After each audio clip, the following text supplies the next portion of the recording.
Operina. Operina? What's Operina?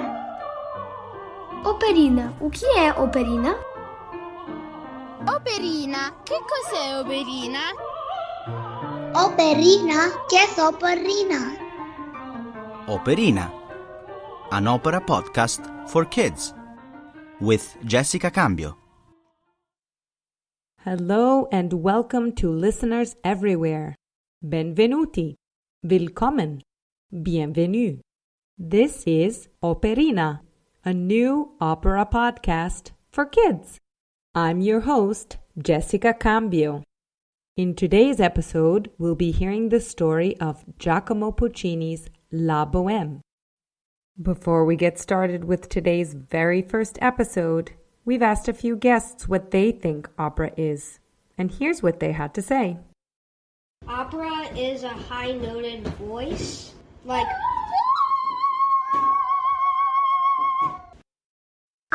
Why? Why are you asking? A kind of play with singing and music in performance. Opera is music. Opera music. Opera.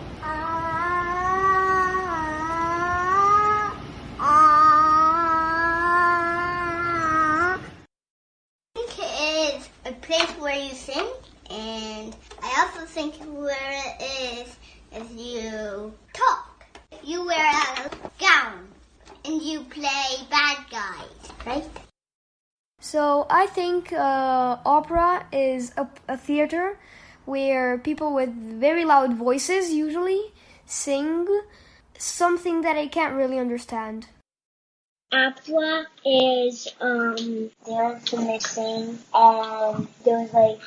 and there's instruments and the instruments is an opera.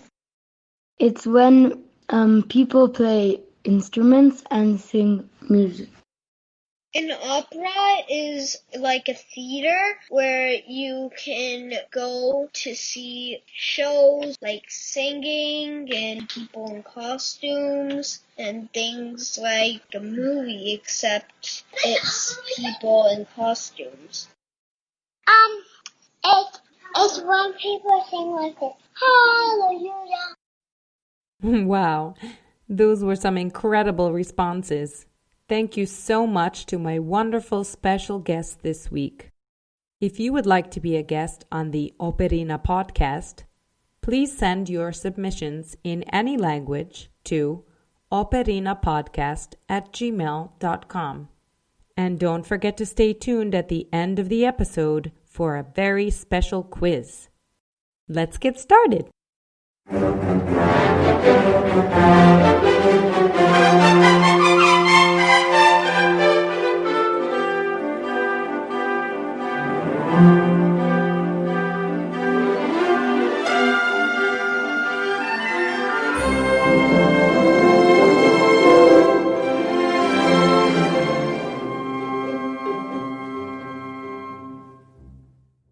Once upon a time, many, many years ago in Paris, France, there lived a poor painter named Marcello and his poet friend Rodolfo. It was Christmas Eve, 1830, almost 200 years ago. It was so cold, and the fire in the chimney was slowly dying. So to feed its flame, Rodolfo used the pages of his latest book called The Beaver.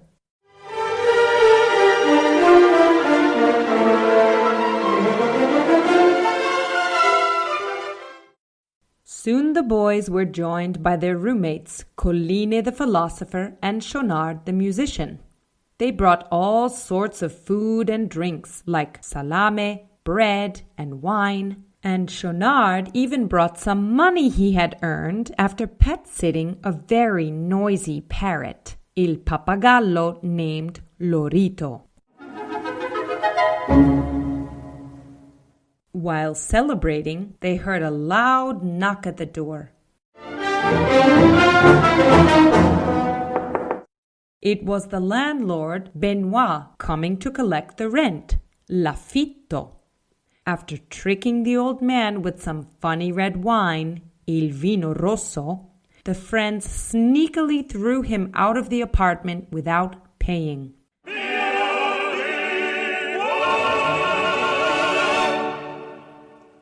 Then they went out for a fun dinner together at the famous Café Momus. Rodolfo stayed behind to finish an article for the local newspaper and promised he would join his pals later.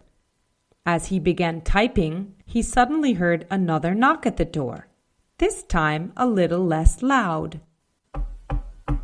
The visitor, named Mimi, was a very pretty girl with blue eyes and brown hair.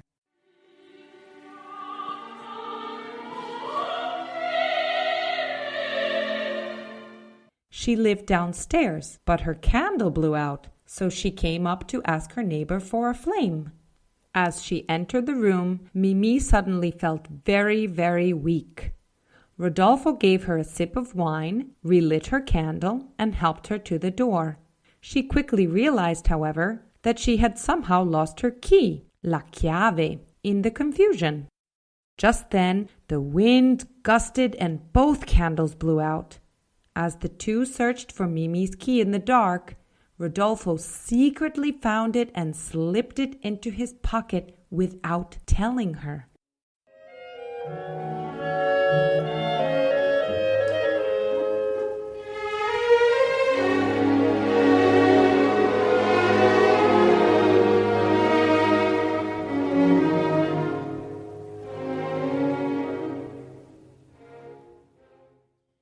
Under the moonlight, he took her hand and told her about his dreams of becoming a poet.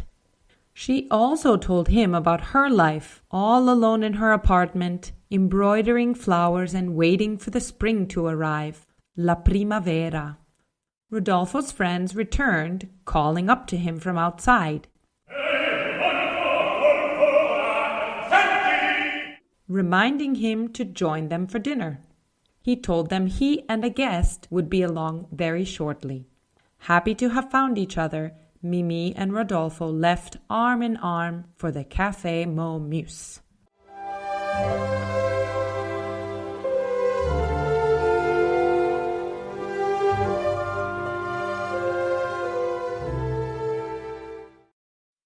Along the way, Rodolfo and Mimi encountered a large crowd of fruit and nut and toy vendors, a puppet show, and all the village people walking and talking and shopping together.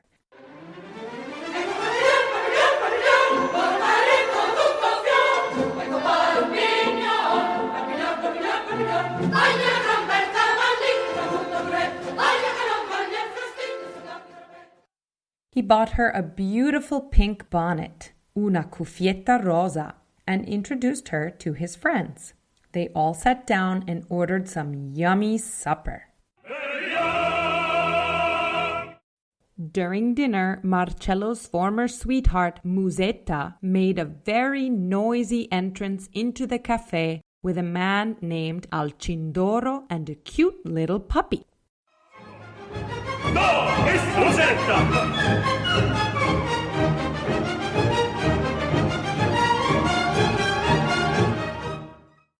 Trying to get Marcello's attention, Musetta sang very loudly, threw some plates on the floor, screamed, and created a dramatic scene in the restaurant.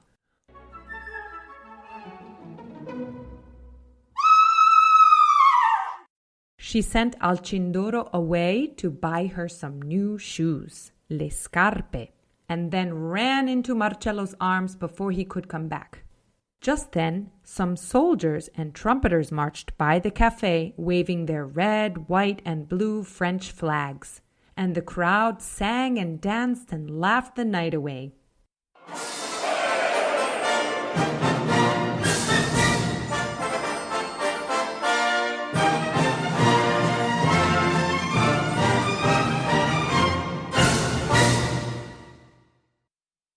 A few months later, on a cold and snowy morning, some farm women were selling chickens and eggs to the sleepy city dwellers. Drinking and singing were heard from inside the tavern, and suddenly Mimi appeared, coughing and searching for Marcello and Musetta's house.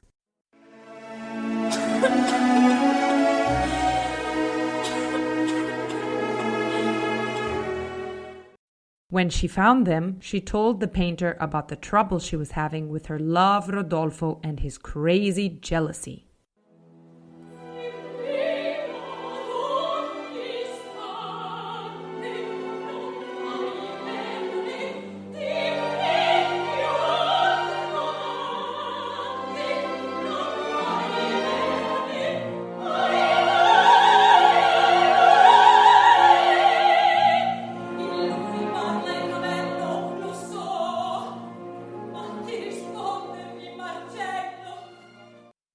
She decided they should break up, so when she heard him coming, she quickly hid behind a large oak tree, listening to Rodolfo tell Marcello about all their fighting. He explained that Mimi was very sick and would soon die. He was afraid he couldn't take care of her. Mimi overheard them talking and appeared from behind the tree in tears.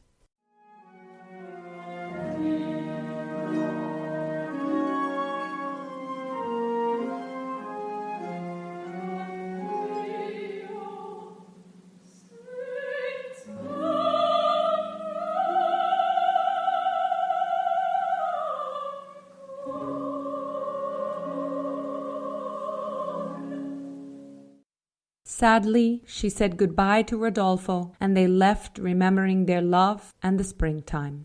Meanwhile, Marcello heard Musetta laughing inside the tavern, and so they also began to argue. They decided to break up too, but in a very different way than their friends. They called each other nasty names like Toad and Witch.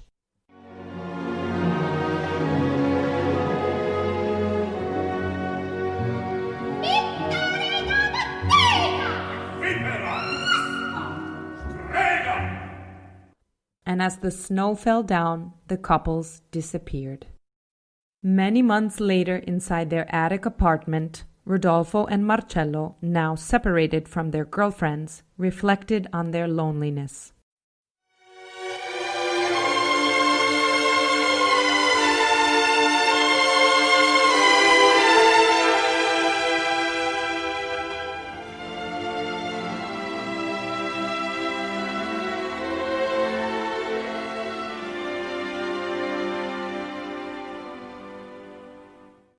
Colline and Schaunard brought another meal, but this time it was much less interesting. To lighten their spirits, the four staged a pretend dance, which then turned into a sword fight.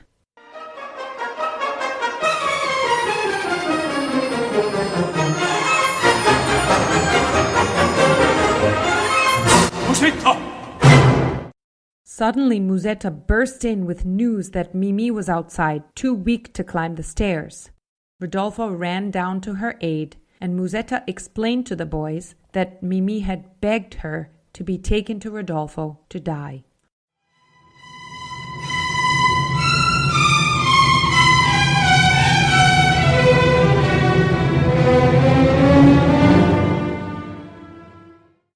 They made her feel as comfortable as possible, placing her in a bed with a big soft pillow behind her head.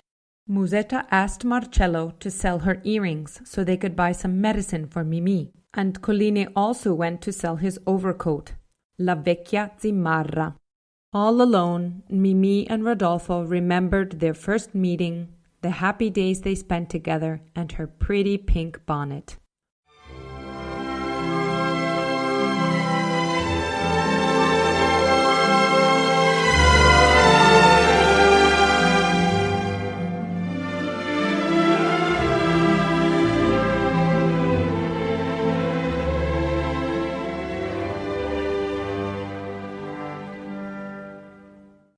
Musetta brought Mimi a cozy muff, un manicotto, to warm her hands, and Mimi slowly drifted into a deep sleep.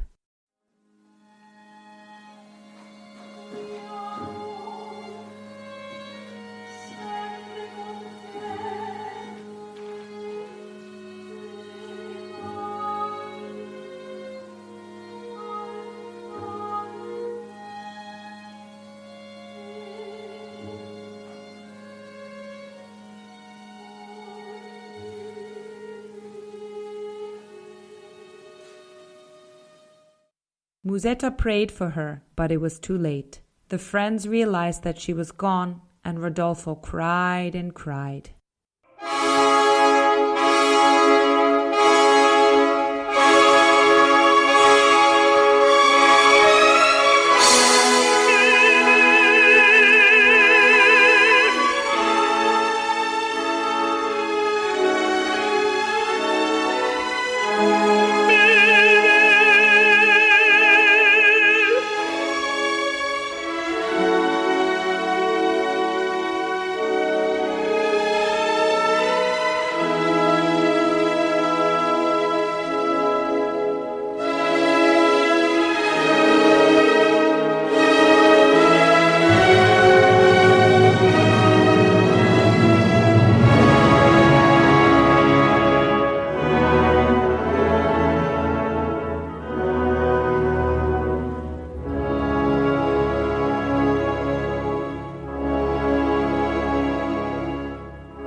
The end. Wow, Giacomo Puccini really knows how to get inside our souls. Now it's time for our very special quiz. Were you paying attention? Okay, here we go. What was the name of Schaunard's very noisy parrot? That's right, Lorito. Good job. What is the name of the girl who comes to visit Rodolfo and asks him to light her candle? That's right. Her name is Mimi. Bravissimi. Great job. What did Mimi lose in the dark at Rodolfo's house?